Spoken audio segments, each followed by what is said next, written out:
India ने ये champions trophy का फाइनल जीत लिया है जो कि दुबई के अंदर कल खेला गया था। और 12 साल के बाद इंडिया ने चैंपियंस ट्रॉफी जीती है। 2013 में लास्ट टाइम इंडिया ने चैंपियंस ट्रॉफी जीती थी। 2017 में वो चैंपियंस ट्रॉफी को डिफेंड करे थे और फाइनल तक पहुंचे थे। पाकिस्तान ने वो चैंपियंस ट्रॉफी जीती थी और इस साल इंडिया ने दोबारा चैंपियंस ट्रॉफी वन साइडली हर मैच उन्होंने जीता है। Starting from the game one जो बांग्लादेश के खिलाफ उन्होंने खेला, टिल द लास्ट गेम जो न्यूजीलैंड के खिलाफ उन्होंने खेला, उस सब में कंप्लीट डोमिनेट किया है इंडिया ने। और जितने भी तमाम फील्ड्स के अंदर बैटिंग बॉलिंग फील्डिंग सब के अंदर इंडिया ने मतलब अपनी A+ गेम दिखाई। और एक जो चीज़ इंडिया के फेवर में हर मैच में नहीं गई वो थी टॉस। इंडिया कोई भी टॉस नहीं इस मैच में इस टूर्नामेंट में जीता और 2 दफ़ा उन्होंने पहले बैटिंग की, 2 दफ़ा उन्होंने पहले बॉलिंग की, जो दूसरी टीम से डिसाइड करके उन्हें मतलब करवाया बेसिकली। और जब न्यूजीलैंड टॉस जीता, न्यूजीलैंड ने पहले बैटिंग करने का फैसला किया। वो एक अच्छा डिसीजन था, लेकिन जैसे जैसे विकेट्स गिर रही थी आफ्टर 10 ओवर्स, तो वो बहुत ज़्यादा मुश्किल हो गई थी न्यूजीलैंड के लिए कि हम एक बड़े टोटल के ऊपर पहुंचे। लेकिन जिस तरह का स्टार्ट न्यूजीलैंड को मिला था, मेरे हिसाब से न्यूजीलैंड एटलीस्ट 25 रन शॉर्ट था। इस विकेट पे 280 रन अगर आप करते तो फिर आप इंडिया की बैटिंग लाइनअप को चैलेंज कर सकते थे, लेकिन 250 बहुत कम स्कोर था इंडिया की बैटिंग के हिसाब से। और जिस तरह रोहित शर्मा की फॉर्म थी इस चैंपियंस ट्रॉफी के अंदर, जिस तरह वो तेज स्टार्ट दे रहे थे, उस फॉर्म की वजह से आप देखो हर मैच में रोहित शर्मा ने तेज स्टार्ट दिया है। 10 ओवर में और अराउंड 60 रन 70 रन थे। और वही डिफरेंस क्रिएट कर जाता है कि जब आपके 250 आप चेस कर रहे हो और आप पहले 10 ओवर में 6 से ऊपर रखे रन रेट के ऊपर जा रहे हो, पहले आपका 5 का रन रेट है जो मैच स्टार्ट होने से पहले, और जब आप 6 के रन रेट से जा रहे हैं तो वो आपका जो रिक्वायर्ड रन रेट है बहुत नीचे हो जाता है। और आपके पास अगर विकेट्स दरमियान में गिर भी जाएं तब भी आपका कम बैक करने के चांसेस होते हैं। यही अगर 280 होता तो मैच किसी भी साइड जा सकता था। क्या पता न्यूजीलैंड भी यहाँ जीत जाती, लेकिन 280 पे आप इंडिया की बैटिंग लाइनअप को चैलेंज कर सकते थे। न्यूजीलैंड की बैटिंग की तरफ आते हैं। न्यूजीलैंड की ने विलियंग और रचिन रविंद्रा स्टार्ट किया। रचिन रविंद्रा ने क्या आउटस्टैंडिंग बैटिंग की। जो फैब 4 अब ऑब्वियसली फैब 4 के जो लास्ट ईयर चल रहे हैं, जैसे जो स्टीव स्मिथ वो रिटायर हो गए हैं, विलियमसन भी अपने कैरियर के एंड वाले डेज में, विराट कोहली शुक्र है भाई वो 2027 के वर्ल्ड कप तक कंटिन्यू कर रहे हैं, क्योंकि वो एक रोल मॉडल है काफ़ी क्रिकेटर्स के लिए। और उनको मतलब जब आप टीवी के ऊपर देखते हो बैटिंग करते हो तो यार मज़ा आता है बैटिंग देखने का। तो 2027 के वर्ल्ड कप तक मेरे हिसाब से शायद ये 2027 के वर्ल्ड कप तक विराट कोहली कंटिन्यू करे। रोहित शर्मा ने भी रिटायरमेंट अनाउंस नहीं की, जडेजा ने भी रिटायरमेंट अनाउंस नहीं की। तो ये 3 प्लेयर्स आपको 2027 के वर्ल्ड कप में भी नजर आएंगे। और ये वर्ल्ड क्रिकेट के लिए काफ़ी अच्छी बात है, क्योंकि हमारे इस वर्ल्ड क्रिकेट में अब इस तरह के बैटर्स आपको अच्छे नज़र नहीं आते जिसमें रोहित है या विराट है।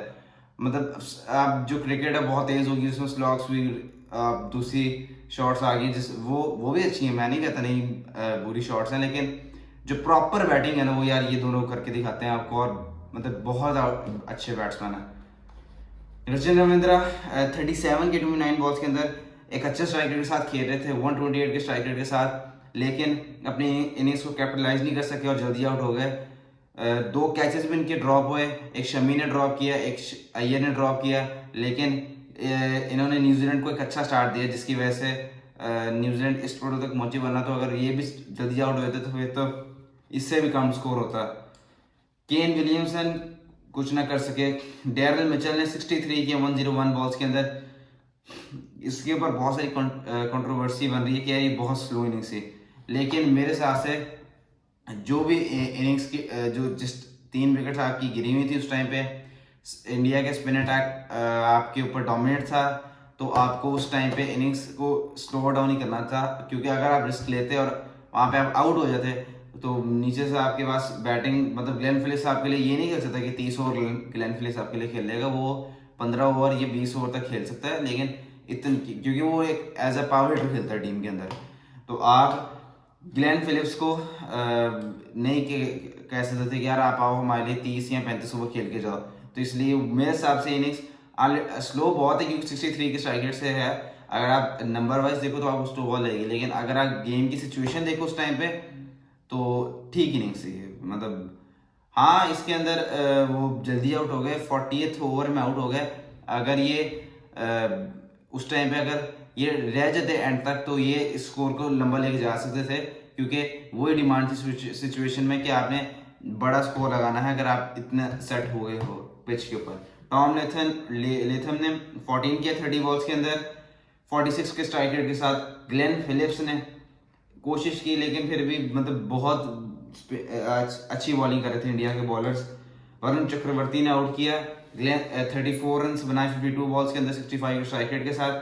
माइकल ब्रेसवेल 53 किया 40 बॉल्स के अंदर 132 का स्ट्राइक रेट के साथ, और ये इनिंग्स की जो इंडिया को 251 रन के ऊपर ले गई। आखिरी 5 ओवर में इंडिया ने 50 रन किए 10 रन पर ओवर के हिसाब से, और अगर विकेट्स इन हैंड होती तो शायद ये आपको आखिरी 10 ओवर में 100 रन कर लेते और ये 270 का टारगेट इजीली हो जाता, क्योंकि 170 रन थे इनके और अराउंड अबाउट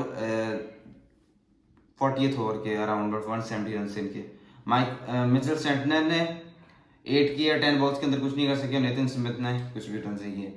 इस जो पूरी इनिंग्स में ना आपको रोहित शर्मा की कैप्टनसी एक बहुत अच्छा साइन नजर आएगा, क्योंकि जिस टाइम पे रोहित शर्मा, क्योंकि फास्ट बॉलर्स आपके के ऊपर सचिन रविंद्र ने बहुत अच्छा रन्स बनाए थे, अटैक किया था और अग्रेसिव क्रिकेट खेली थी, जिसकी वजह से रोहित शर्मा वरुण चक्रवर्ती को लेकर आए। वरुण चक्रवर्ती ने विलियम को आउट किया और प्रेशर बनाया कि अब पावर प्ले के अंदर एक विकेट गिर गई थी, लेकिन सचिन रविंद्र उनके लिए की विकेट थी। जैसे पावर प्ले खत्म हुआ कुलदीप यादव को लेकर आए और उसी टाइम पर वरुण चक्रवर्ती ये सचिन रविंद्र आउट हो गया, और उसके बाद ही फौरन ही मेरे ख्याल में अगले ही उससे अगले ओवर में 13th ओवर में केन विलियमसन भी आउट हो गया, कॉटन बॉल्ड हो गया कुलदीप यादव ने। और ये होता है कि अगर आपके कैप्टन अच्छा हो, जिसे मैच सिचुएशन का पता हो क्या चीज़ रिक्वायर्ड है उस टाइम पे, वरना आप हर मैच में देखो रोहित शर्मा कुलदीप यादव को थोड़ी देर बाद लेकर आते हैं 20 ओवर के बाद। हर मैच में अक्षर पटेल आता था, क्योंकि उन्हें पता था कि लेफ्टी खड़ा है और ऑब्वियसली राइटी भी खड़ा था उस एंड पे, लेकिन उन्हें पता था कि अगर हमने यहाँ से अक्षर पटेल या जडेजा में से किसी एक को भी लगाया और सचिन रविंद्र ने दोबारा से क्रिकेट खेली, तो ये मैच हमारे से बहुत दूर चला जाएगा, क्योंकि 280 रन करना इस दुबई के विकेट पर थोड़ा सा मुश्किल हो जाना था। तो रोहित शर्मा ने कैप्टनसी अच्छी की। रोहित शर्मा अब इंडिया की बैटिंग के ऊपर आते हैं। रोहित शर्मा ने एक बहुत अच्छी इनिंग्स खेली, 76 रन किए 83 बॉल्स के अंदर 91 के स्ट्राइक रेट के साथ। मेन थिंग ये थी कि उन्होंने पावर प्ले के अंदर एग्रेसिव क्रिकेट खेली, चार्ज किया न्यूजीलैंड के बॉलर्स को, और मतलब न्यूजीलैंड की फील्डिंग भी इस तरह की थी, 2 कैचेस ड्रॉप कर दिए उन्होंने। शुभमन गिल 31 किया 50 बॉल्स के अंदर। विराट कोहली कुछ नहीं कर सके। अय्यर ने 48 किए 62 बॉल्स के अंदर, ये भी एक अच्छी नहीं थी, क्योंकि जो सिचुएशन उस टाइम पे चल रही थी ऑलमोस्ट रन बॉल की सिचुएशन थी, और क्या कहते हैं विकेट्स भी रेगुलरली जा रही थी, क्योंकि जो स्टार्ट रोहित शर्मा ने दिया था उसके बाद डॉट बॉल्स होने लग गई आपके तकरीबन, और 5 ओवर के अंदर कोई बाउंड्री नहीं लग रही थी आपके। विकेट तो इतनी नहीं गई, लेकिन बेसिकली डॉट बॉल्स हो रही, जिसकी वजह से प्रेशर आ रहा था, और उसी प्रेशर की वजह से रोहित शर्मा भी स्टंप हो गए बड़ी हिट मारते हुए। अक्षर पटेल ने 29 किया 40 बॉल्स के अंदर। केएल राहुल और हार्दिक पांड्या, ये 2 प्लेयर्स जिनकी पार्टनरशिप की वजह से इंडिया की मैच जीती, क्योंकि उस टाइम पे अगर ये भी तेज खेलते और अगर ये आउट हो जाते तो मैच की सिचुएशन चेंज हो सकती थी। इन्होंने बहुत आराम से इनिंग्स खेली, बहुत कामली इनिंग्स खेली कि हमने इंडिया को फिनिशिंग लाइन के आगे लेके जाना है। 34 किया 33 बॉल्स के अंदर 103 के स्ट्राइक रेट के साथ। हार्दिक पांड्या ने 100 के स्ट्राइक रेट के साथ 18 बॉल्स में 18 किया, और इंडिया ये मैच 1 ओवर पहले जीत गया। 254 रन उन्होंने कर लिए 49 ओवर्स में, 4 विकेट्स पहले, और इंडिया चैंपियंस ट्रॉफी का फाइनल जीत गया। ऑब्वियसली बहुत सारे जो क्रिकेटर्स हैं और बहुत सारे जो करंट क्रिकेटर्स हैं जो भी टीम्स में खेल के चैंपियंस ट्रॉफी में, वो ये कह रहे हैं कि इंडिया को क्लियर एडवांटेज था। मैं ये मानता हूँ इंडिया को क्लियर एडवांटेज था, क्योंकि आप एक स्टेडियम के अंदर खेल रहे हो, एक ग्राउंड के अंदर खेल रहे हो, लेकिन अगर वो लाहौर भी आते तो लाहौर में भी एक स्टेडियम के अंदर उन्होंने खेलना था, क्योंकि सारे मैच उनके लाहौर में थे, ठीक है।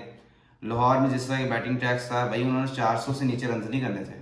जिस तरह की उनकी बैटिंग है ना, वो रोहित शर्मा तो यहाँ पे चल जाता तो बहुत मारना था उसने। हाँ, बॉलिंग लाइनअप उनकी एक फैक्टर होना था, क्योंकि यहाँ पे स्पिन नहीं हो रहा था बॉल।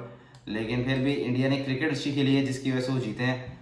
अब लक फैक्टर था ये नहीं था, ये जितने भी अब बोर्ड्स वगैरह बोल रहे हैं तो ये पहले सोए हुए थे भाई। जब पाकिस्तान ये बात कह रहा था कि हाइब्रिड मॉडल नहीं करना, तब तो आप इंडिया के साथ मिल गए थे। अब जब बात है कि अब आप बाहर हो गए हो चैंपियंस ट्रॉफी से, तो फिर आप कहने लगे हो कि यार उन्हें ये एडवांटेज है, वो है, ये है। तो अब जब शेड्यूल बना दिसंबर में, तब आपको ये तो पता था ना कि इंडिया ने सारे मैच उधर खेलने हैं, ये आर में ट्रैवल करके उधर जाना होगा मैच सेमीफाइनल फाइनल खेलने के लिए। तब तो आपने कुछ बोला नहीं। अगर अब आप बोल रहे हो तो आप ये तो अब किसने बात सुननी है। हाइब्रिड मॉडल अब 2026 में भी हाइब्रिड मॉडल है, उसमें पाकिस्तान की टीम एक वेन्यू पर रहेगी और बाकी टीम्स ट्रैवल करके आएंगी, तो उसमें भी सबका एतराज़ होगा। तो ये तो भाई आपको जब एग्रीमेंट साइन हुआ था बाकी दोस्तों का सोचना चाहिए था, नहीं किया। ये उनकी गलती थी। पाकिस्तान और इंडिया को यही है कि न्यूट्रल वेन्यू अब खेलेंगे, क्योंकि पॉलिटिकल इश्यूज़ की वजह से वो नहीं जा सकते एक दूसरे के मुल्क। यहाँ पे जितने भी मैंने चैंपियंस ट्रॉफी में मैचेस कवर किए, मुझे लगता है आपको अच्छी लगी होगी वीडियोस। चैनल को सब्सक्राइब लाजमी कर देना, वीडियो को लाइक लाजमी करना, शेयर लाजमी करना, कमेंट लाजमी करना। मिलते हैं अगली वीडियो में। हाफिज़।